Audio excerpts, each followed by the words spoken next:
A very good day to all दोस्तों। आज हम पढ़ेंगे सॉलिड ज्योमेट्री में हमारा चैप्टर 1 फर्स्ट चैप्टर, और इसमें हम क्या पढ़ेंगे? General equation of second degree. ध्यान से देखना। सबसे पहले फॉर लेटेस्ट अपडेट्स आप इस चैनल को सब्सक्राइब करें। अगर आपको वीडियो पसंद आए तो इसे लाइक करें और कमेंट बॉक्स में लेक्चर के बारे में कुछ लिखें भी सही। ध्यान से देखिए, हमारे पास सबसे पहला चैप्टर है general equation of second degree. अब general equation of second degree किस टाइप से होती है? General equation of second degree होती है ax² plus 2hxy plus by² plus 2gx plus 2fy plus c is equal to 0। This is the general equation of second degree. हम क्या पढ़ेंगे आज इस लेक्चर में? हम पढ़ेंगे तीन चीजें। सबसे पहली चीज कि what does this equation represents. Basically ये एक कोनिक इक्वेशन होगी। कोनिक इक्वेशन की शेप किस तरह से होगी? ये हाइपरबोला होगी, पैराबोला होगी, एलिप्स होगी या स्ट्रेट लाइंस होगी? हमें सबसे पहली चीज ये बतानी होगी, हम ये पढ़ेंगे। सेकंड पढ़ेंगे हम इसका सेंटर, कि हम किसी भी कोनिक का सेंटर कैसे निकाल सकते हैं। और हम थर्ड चीज पढ़ेंगे हमारे पास कि equation of conic with refer to centre as origin, क्योंकि इसका सेंटर कुछ ना कुछ अलग होगा। उस इक्वेशन को कैसे हम कन्वर्ट करेंगे ओरिजिन सेंटर में। देखिए सबसे पहले आपको पता होना चाहिए ये हमारी सेकंड डिग्री जनरल इक्वेशन है, और ये आपको हमेशा याद रखना चाहिए, इंपॉर्टेंट है हमारे पास। This is your important concept. हर एग्जाम में आपके पास क्वेश्चन पूछा जाता है। अब सबसे पहली चीज, हमें इक्वेशन को सोल्व करने से पहले हमें बताना है कोनिक क्या होगा। कोनिक रिप्रेजेंट करने के लिए हमें एक चीज निकालनी होगी, delta. What is delta? Delta is the determinant. Determinant को कैसे लिखेंगे? ध्यान से देखिए। डिटरमिनेंट लिखने का तरीका होता है 3/3 का डिटरमिनेंट बनेगा a b c f g h f g h। This is the determinant. हम क्या करेंगे, कोई भी इक्वेशन हमें गिवन होगी, हम उसको कंपेयर करके a b c f g h इनकी वैल्यूज फाइंड आउट कर लेंगे, और वैल्यूज फाइंड आउट करने के बाद हम उसको इस तरह से रिप्रेजेंट कर देंगे a b c f g h f g h। This is symmetric हमारे पास मैट्रिक्स होगी, उसका हम डिटरमिनेंट फाइंड आउट कर देंगे। और वी कैन से दैट इसका डायरेक्टली डिटरमिनेंट भी हमें निकालना हो तो कैसे करेंगे? abc मल्टीप्लाई आंसर इसका। Is it clear? abc multiply होने के बाद fgh multiply plus 2fgh minus a है तो हमारे पास आ जाएगा f²। इस डायगोनल पे जाओगे तो ये वैल्यू बच जाएगी, माइनस b में जाओगे तो यही वैल्यू आ जाएगी g² माइनस c में जाओगे तो h आ जाएगा h²। तो इसका डायरेक्ट हमारे पास आंसर होता है ये। इस डिटरमिनेंट को सोल्व कर लो या फिर a b c f g h की वैल्यू यहाँ सब्स्टिट्यूट कर दो, उससे हमें पता लग जाएगा कि जो हमारा इक्वेशन है वो किस कोनिक को रिप्रेजेंट करेगी। अब देखिए ध्यान से इसको सिंप्लीफाई कर सकते हैं। अब इसके हमारे पास कुछ जनरल केस है, उसके लिए हमें क्या फाइंड आउट करना है? हमने देखिए डेल्टा फाइंड आउट कर दिया। जैसे ही हमने डेल्टा फाइंड आउट करा, ध्यान से देखिए, हमने डेल्टा फाइंड आउट करा, डेल्टा फाइंड आउट करते ही हमारे पास दो केस आएंगे। कौन कौन से दो केस आएंगे? या तो डेल्टा आपका नॉन जीरो होगा या फिर डेल्टा आपका जीरो होगा। Is it clear? दो केस है। इसको इस फिगर को ध्यान से समझना। सबसे पहला step find delta. Delta find out करने के बाद आपके पास दो केस आएंगे, आइदर जीरो और नॉन जीरो। अगर आपके पास नॉन जीरो है तो हम चलेंगे फर्स्ट डिटरमिनेंट। फर्स्ट डिटरमिनेंट हमारे पास क्या बनता है? 2/2 का ab माइनस h²। तो हम इसमें चेक करेंगे हमारे तीन वैल्यूज ab माइनस h²। सो हम चेक करेंगे ab माइनस h² को। There are three cases. First one ab minus h² is positive. Is it clear? Second one is ab minus h² is negative, and third one is ab minus h² is 0.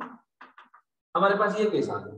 अब आप कहोगे sir ऐसे नहीं याद रखने, ऐसे मत रखो, कोई प्रॉब्लम नहीं है, हम इसको दूसरे वे से लिख लेंगे। हम क्या करेंगे, यहां पर लिखो, इसके बाद now find ab minus h²। Now ab minus h² have three values. Either it is positive, negative or 0. Is it clear? अगर हमारे पास पॉजिटिव है तो delta non zero, ab minus h² positive है, तो जो हमारा कोनिक सेक्शन है वो कैसा होगा? एलिप्स। अगर नेगेटिव है तो कैसा होगा? हाइपरबोला। और अगर इक्वल टू 0 है तो कैसा होगा, पैरेलल। Is it clear? ये चीज समझ में आ गई। अब इसके बाद इलिप्स आ गया, हाइपरबोला आ गया, पैराबोला आ गया। इसके भी हमारे पास नेक्स्ट केसेस है। क्या केस है? देखिए इलिप्स जो शेप है वो सर्कल में कन्वर्ट हो जाती है कब? जब उसके ये दो वैल्यूज बराबर हो जाए, यानी coefficient of x square and coefficient of y square क्या हो जाए, इक्वल हो जाए, और h ना हो, यानी ये वाली टर्म ना हो, यानी h हो जाए 0। तो इसी में ही अगर हमारे पास इफ डेल्टा नॉन जीरो है, A B minus H square निकाल दिया, अगर हमारे पास a और b इक्वल आ जाए और h हमारा क्या हो जाए, 0 हो जाए। Is it clear? a और b हमने निकाल लिया, h निकाल लिया, तो हमारी जो ये इक्वेशन है किसको रिप्रेजेंट करेगी? This represents a circle. तो हमारा क्या बन जाएगा, सर्कल। नेक्स्ट में आ जाओ hyperbola case.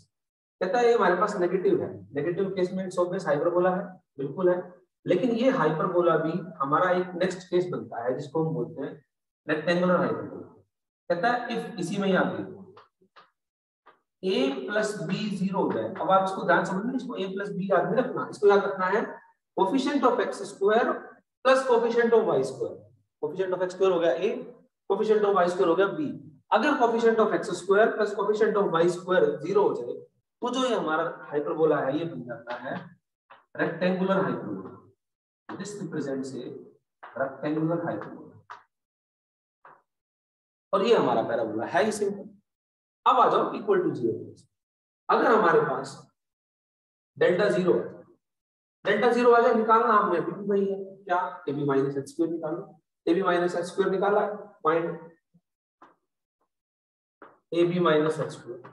Now there are two cases, either this value 0 और दिस वैल्यू नो। अब कहोगे सर पॉजिटिव नेगेटिव क्यों नहीं दिया? ले लो, कोई फर्क नहीं पड़ता। अगर इक्वल टू 0 है तो इट, अगर डेल्टा 0 है it represents a pair of lines. ये करेगा पेयर ऑफ लाइंस को रिप्रेजेंट्स, वो कौन सी बनेगी? और अगर नॉन जीरो है तो ये हमारा कर्व कोनिक सेक्शन को रिप्रेजेंट करेगी। ठीक है, हाइपरबोला, पैराबोला, एलिप्स, सर्कल, इस तरह से। अब पेयर ऑफ लाइंस में क्या होगा, हमारे पास पैरेलल भी हो सकती हैं और परपेंडिकुलर भी हो सकती हैं और इंटरसेक्टिंग भी हो सकती हैं। तो अगर हमारे पास इक्वल टू 0 है साथ में, तो हमारे पास क्या बन जाएगा, this represents a pair of parallel lines. इसको ध्यान से समझना क्योंकि ये इंपॉर्टेंट बेसिक है आपका। अगर नॉन जीरो है तो it represents a pair of intersecting lines. भाई एक बार पैरेलल होगी, एक बार इंटरसेक्टिंग होगी, पेयर ऑफ इंटरसेक्टिंग लाइंस। इसी में एक केस और ऐड कर देता हूं मैं। अगर मेरे पास a प्लस बी 0 हो जाए, फिर से वही चीज, coefficient of x square coefficient of y square 0 हो जाए, तो ये क्या बनेगी, पेयर ऑफ परपेंडिकुलर। तो हमारे पास ये बन जाएगा पेयर ऑफ परपेंडिकुलर। दोस्तों ये आपको अगर समझ में आ रहा है तो आप वीडियो को लाइक जरूर करें और लेक्चर के बारे में कुछ लिख के भेजिए कमेंट बॉक्स में।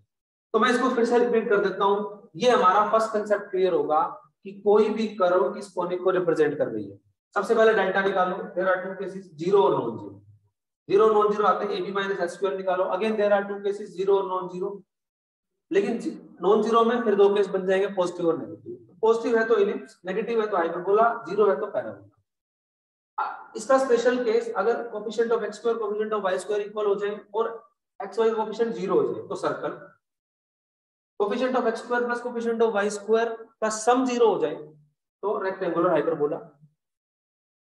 अगर नेक्स्ट केस में डेल्टा 0 है, दो केस, 0 और नॉन जीरो। 0 है तो पेयर ऑफ पैरेलल लाइंस और नॉन जीरो है तो पेयर ऑफ इंटरसेक्टिंग लाइंस। उसमें एक स्पेशल केस आ गया, अगर coefficient of x square coefficient of y square का सम यानी a प्लस b 0 हो जाए तो ये क्या बनेगा, पेयर ऑफ परपेंडिकुलर। इस तरह से हम अपने किसी भी क्वेश्चंस को सॉल्व कर सकते हैं और उसका कोनिक रिप्रेजेंट कर सकते हैं। उसके बाद हमारे पास पूछा जाता है सेकंड चीज। तो पहले हम कोई भी क्वेश्चन है उसको सिंप्लीफाई करेंगे। सपोज हमारे पास एक क्वेश्चन है, मैं लिख देता हूं यहां पे। My question is 13x square minus 18xy plus 37y square. देखिए ध्यान से समझना इस क्वेश्चन को, plus 2x plus 14y minus 2 equal to 0। ये मेरी एक इक्वेशन। अब कह रखा है बताओ ये किस कोनिक को रिप्रेजेंट करती है। तो सबसे पहला स्टेप सॉल्यूशन करेंगे, हमें क्या करना है, compare this equation with this equation. Compare करते हैं, आपके पास A B C F G H आ जाएंगे। चलो ए की वैल्यू 13 आ गई, 2h इज इक्वल टू 18 है, तो 2h इज इक्वल टू 18 रखूंगा, समझने के लिए देख लो, बार बार नहीं लिखूंगा।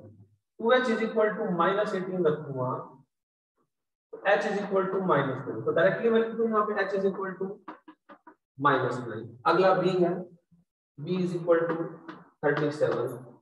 अगला 2g है, तो 2g is equal to x है, तो g इज इक्वल टू 1, 2 है। 2f है, तो f इज इक्वल टू 7 और c हमारे पास -2। तो इस तरह से मैंने अपने a b c f g h सभी फाइंड आउट कर लिए। अब डेल्टा निकाल लो। नाउ डेल्टा ये कैलकुलेशन का पार्ट है, A B C F G H की वैल्यू आप यहाँ सब्स्टिट्यूट करो और सिंप्लीफाई करो। सिंप्लीफाई करोगे तो मैं डायरेक्टली लिख देता हूँ यहाँ पे, आफ्टर सिंप्लीफिकेशन आपके पास आ जाएगा ये आपके पास -1600। Is it clear? अब देखिए ध्यान से, जब आपके पास ये वैल्यू आ जाएगी -1600, तो इक्वेशन में चलिए क्या रिप्रेजेंट कर रहा है। इक्वेशन में चलिए हमारे पास रिप्रेजेंट करेगा ये एलिप्स, पैराबोला या हाइपरबोला। अगर आपके पास ये हमारे पास पॉजिटिव या नेगेटिव आएगा, इट रिप्रेजेंट्स ए पैराबोला। अब ध्यान से देखिए, सॉरी हमारे पास आफ्टर कैलकुलेशन ये आ जाएगा 400। अब देखिए ध्यान से, ये कैलकुलेशन के बाद आ गया 400, कैलकुलेट करके देख लीजिए, यहाँ सब्स्टिट्यूट कर दीजिए। अब ये 400 आ गया, तो 400 क्या रिप्रेजेंट कर रहा है, ग्रेटर देन 0। ग्रेटर देन 0 है तो ये क्या आ गया आपके पास, एलिप्स इन नेचर। अब इसका नेचर आपके पास आ गया एलिप्स। आपका पहला स्टेप खत्म। हर क्वेश्चन में आपको सिंप्लीफाई करके ये बताना है कि कोई भी कोनिक क्या रिप्रेजेंट करेगा। तो ये कोनिक हमारे पास रिप्रेजेंट करेगा हमारे पास एलिप्स। अब देखिए ध्यान से, हमने क्या कैलकुलेट किया, हमने डेल्टा कैलकुलेट किया। डेल्टा की वैल्यू कितनी आई थी, -1600, which is not equal to 0। और उसके बाद हमने क्या चेक किया, हम चेक करेंगे A B minus X square. A B minus X square निकालो, A B minus X square. A की वैल्यू कितनी है हमारे पास 13, बी की वैल्यू 37, तो 13 into 37 minus X square that is -9 का whole square. And after simplification ये आपके पास आ गया 400 ग्रेटर देन 0। तो हमारे पास क्या रिप्रेजेंट कर गया, एलिप्स। तो पहला स्टेप आपको क्या फाइंड आउट करना है, डेल्टा। डेल्टा नॉन जीरो है या जीरो है, उसके पास दो केस डिफर हो जाएंगे। हमारे पास डेल्टा आ गया नॉन जीरो। नॉन जीरो होने के बाद हमने क्या कैलकुलेट करना है, A B minus X square. वो हमने कैलकुलेट किया, हमारे पास पॉजिटिव है, नेगेटिव है या जीरो है, उसके अकॉर्डिंगली हमारा एलिप्स है, पैराबोला है या हाइपरबोला है, रिप्रेजेंट होगा। तो हमारे पास पहला रिप्रेजेंट हो गया कि ये कोनिक क्या रिप्रेजेंट करता है। दूसरा कहता है इसका सेंटर निकालो। अब ये तो पता है एलिप्स है, आप सभी ने पढ़ रखा है, एलिप्स की शेप होती है इस तरह से, ये इस तरह से शेप होती है। उसमें आपने पढ़ रखा था X square by A square Y square by B square is equal to 1। तो उस केस में सेंटर होता था ओरिजिन 0 0। अब इस केस में सेंटर ओरिजिन नहीं है, ये हमारा जनरल इक्वेशन है, इस तरह से भी हो सकती है ये इस तरह से भी हो सकती है। तो सेंटर निकालना है। सेंटर निकालने के लिए आपको क्या करना है, आपको जो गिवन इक्वेशन है, now next step is to find out how to find the centre. ये हमारा पहला स्टेप हो गया, हमने डेल्टा निकाल लिया। डेल्टा निकाल के हमारे पास कर्व रिप्रेजेंट हो गई। कर्व रिप्रेजेंट होने के बाद हर क्वेश्चन में कभी भी आप करोगे तो पहला स्टेप आपका कर्व ही है। अगला स्टेप है to how to find the centre. To find centre, centre के लिए आपको कुछ नहीं करना, जस्ट जो इक्वेशन आपको गिवन थी उसका एक बार पार्शियल डेरिवेटिव करो x में, पुट इट इक्वल टू 0। दूसरी बार पार्शियल डेरिवेटिव करो y में, पुट इट इक्वल टू 0। और इन दोनों इक्वेशन को सिंप्लीफाई करो। इन दोनों इक्वेशन को क्या करो, सोल्व कर दो।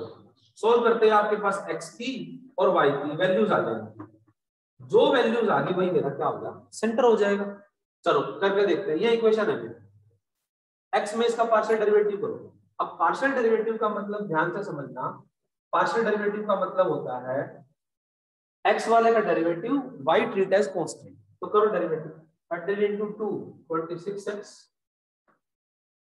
माइनस 18y, यहाँ कॉन्स्टेंट 0, 2x का 2, ये कॉन्स्टेंट 0, ये कॉन्स्टेंट 0, तो मेरी पहली इक्वेशन आ गई। नेक्स्ट इक्वेशन y में डेरिवेटिव करो, y में डेरिवेटिव करोगे तो ये 0 माइनस 18x 37 इंटू 2 कितना हो जाएगा 27 14 237 74 y, नेक्स्ट ये 0 प्लस 14 इक्वल टू 0। अभी दो इक्वेशंस आ गई। 10th क्लास वाले वे से आप किसी भी वे से इनको सिंप्लीफाई करना, सिंप्लीफाई करते आपके पास x और y आ जाएगा। Is very easy. जो आपके पास x और y आएगा वही मेरा क्या हो जाएगा आंसर। तो आफ्टर सिंप्लीफिकेशन मेरे पास x और y की वैल्यू आ गई -1/4 और -1/4। तो मेरा सेंटर क्या बन गया, my centre is -1/4 and -1/4। This is my centre of origin. अब इस कर्व का जो सेंटर बनेगा वो ये बनेगा। तीसरा स्टेप हमें क्या फाइंड आउट करना है, थर्ड स्टेप हमें फाइंड आउट करना है कि कन्वर्ट दिस इक्वेशन, ये हमारी इक्वेशन है जिसका सेंटर है ये, तो convert this equation into a new equation, into A equation whose center is at origin, जिसका सेंटर क्या हो ओरिजिन। तो ये हमारा तीसरा स्टेप है, तीसरा क्वेश्चन क्या है। अब सेंटर उसका ओरिजिन होगा तो ऑब्वियसली है उसको मुझे ओरिजिन को शिफ्ट करना पड़ेगा। अब की बार जो मेरा क्वेश्चन स्मॉल x और स्मॉल y में है वो नहीं रहेगा, वो कन्वर्ट होकर किसमें हो जाएगा कैपिटल X और कैपिटल Y में हो जाएगा। सो हमारे पास अगर मुझे सेंटर ओरिजिन पे लेके जाना है तो कोई भी कोनिक होगा उसकी जो इक्वेशन होगी, इक्वेशन ऑफ कोनिक, ध्यान रखना आपको, equation of conic refer to as centre as origin, जिसका सेंटर क्या होगा ओरिजिन होगा, वो क्या बनेगी, वो बनेगी हमारे पास कैपिटल ए एक्स स्क्वायर, या यूं कह लो A X square plus 2x capital X capital Y plus b capital Y square, क्योंकि ओरिजिन हमारा आपकी बार जो एक्सिस है वो कैपिटल X और कैपिटल Y लेंगे, ओरिजिन को शिफ्ट करेंगे तो हमारे पास आ जाएगा a x square plus 2hxy plus by square. ठीक है, प्लस में एक वैल्यू आएगी c1 equal to 0। And what is the value of c1 है, या यूं कह लो कैपिटल C। तो कैपिटल C क्या होगा, capital C is where, capital C is gx1 plus fy1 plus c। gfc में हम x1 y1 क्या है, this is your x1 y1, जो हमारा सेंटर है वो मेरा x1 y1 है। x1 y1 gfc की वैल्यू सब्स्टिट्यूट कर दो। जैसे ही आप x1 y1 और gfc की वैल्यू सब्स्टिट्यूट करो, कर लो। g हमारे पास कितना है 1, x1 है -1/4, f कितना है 7, y1 है -1/4, c कितना है -2। सिंप्लीफाई करो, -1/4 -7/4 -8/4 -2 इज -4, तो ये मेरे पास आ गया -4। यहां सब्स्टिट्यूट कर दो, बस equation of centre as origin आ गया।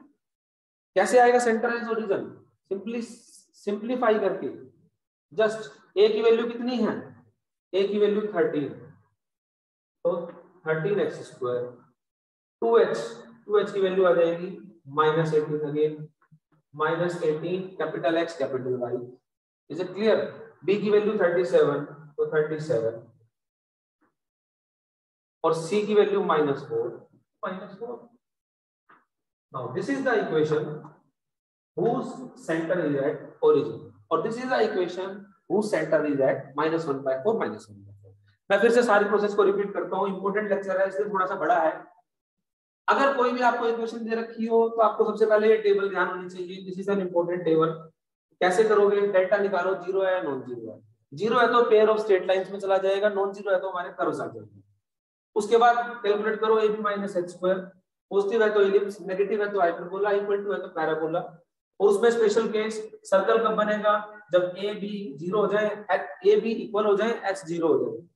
अगर a प्लस बी 0 हो जाए तो रेक्टेंगुलर हाइपरबोला बन जाएगा। इस केस में भी दोबारा से find ab minus h square करो। अगर हमारे पास 0 है तो पेयर ऑफ पैरेलल लाइंस है, नॉन जीरो है तो पेयर ऑफ इंटरसेक्टिंग लाइंस है। इंटरसेक्टिंग लाइंस में भी स्पेशल केस, अगर a प्लस बी का सम 0 हो जाए तो परपेंडिकुलर लाइंस हो जाएगी। पहला स्टेप खत्म। दूसरे स्टेप में हमें फाइंड आउट करना होता है सेंटर। कैसे फाइंड आउट करेंगे सेंटर? सेंटर फाइंड आउट करने के लिए पार्शियल डेरिवेटिव x में करो, पार्शियल डेरिवेटिव y में करो, पुट इट इक्वल टू 0 और 10th क्लास वाले वे से इसको सिंपलीफाई करो। सिंपलीफाई करते हैं आपके पास x आ जाएगा, y आ जाएगा, सेंटर ऑफ ओरिजिन। सेंटर आ गया इस कर्व का। उसके बाद थर्ड कहता है कई बार हमें जो क्वेश्चन सिंपलीफाई करने पड़ेंगे उसमें हमें इक्वेशन को कन्वर्ट करना पड़ेगा with centre refer to as origin.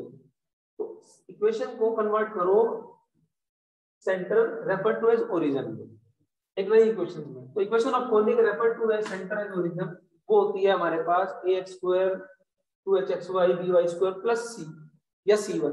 Basically c की वैल्यू, कैपिटल C की वैल्यू निकालने का तरीका होता है ये gx1 fy1 प्लस c। यहाँ सब्स्टिट्यूट कर दो। और इसका एक तरीका और भी होता है, आपको अगर किसी ने नहीं बता रखा हो तो ध्यान से देखिए। इसको कैलकुलेट करने का तरीका होता है, मैं यहाँ लिख दूंगा। कैपिटल C को फाइंड आउट करने का तरीका होता है delta by AB minus h square. यहाँ से भी निकाल सकते हो आप, आपको अगर सेंटर से नहीं निकालना है तो यहाँ से भी निकालना। डेल्टा की वैल्यू आपके पास आई थी minus 1600, AB minus h square की आई थी 400, तो ये आ गया -4, ये आया था -2। तो इस तरह से भी हम C को फाइंड आउट कर सकते हैं। सब्स्टिट्यूट करो, आपकी एक नई इक्वेशन बन जाएगी जिसके जो हमारे पास कोऑर्डिनेट एक्सिस होंगे वो कैपिटल X और कैपिटल Y हो जाएंगे, जिसका सेंटर हो जाएगा ओरिजिन। दोस्तों अगर आपको ये लेक्चर समझ में आया तो इसको लाइक करो, सब्सक्राइब करो, और अगर कोई प्रॉब्लम है तो कमेंट बॉक्स में ड्रॉप करो। Thanks to all of you.